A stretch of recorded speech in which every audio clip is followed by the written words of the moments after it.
declaring my deductive process as the suspects squirmed. "A single grape," I would say, emphatically, slowly pacing the displays. "In point of fact, 22 single grapes.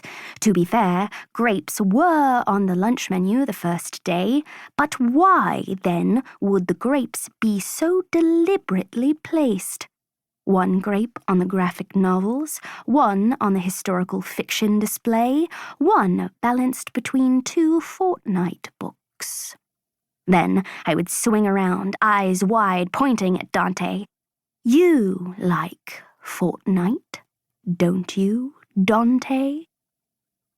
A smile instinctively tugs at the corners of my mouth as I imagine myself with a Sherlock Holmes-esque cap, talking the perpetrators into a corner.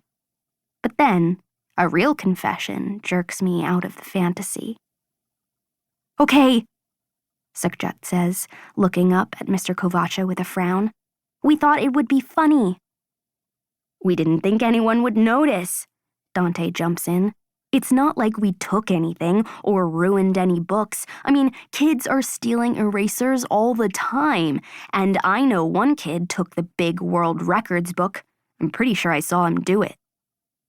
My ears perk up at this. I'd noticed that book missing a few days ago, and I knew that Mr. Kovacha already suspected someone. I swear, I don't mean to overhear conversations. Sometimes it just happens. From behind the counter, I stare at Mr. Kovacha, willing him to ask a follow-up question. "I see," Mr. Kovacha says, rubbing his chin as if he's trying to figure out what to ask next. "Well?" I feel as if my head might explode. "Ask him who did it. He knows. Just ask."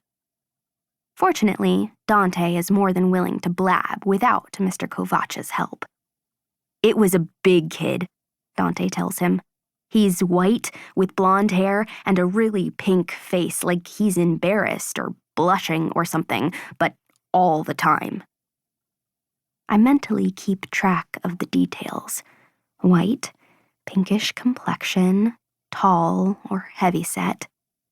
That totally fits with Aiden Rollhausen, the kid I'd overheard Mr. Kovacha talking about with Vice Principal Lopez. "Okay, Alan. Thanks for telling me that," Mr. Kovacha says.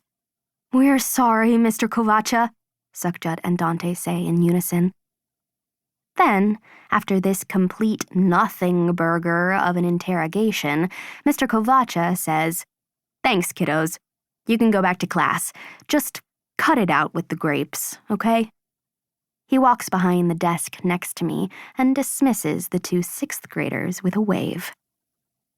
When they've shuffled out, I turn to Mr. Kovacha. I'm sure that my usually pale and freckled complexion is crimson due to the whole head nearly exploding from a few minutes earlier.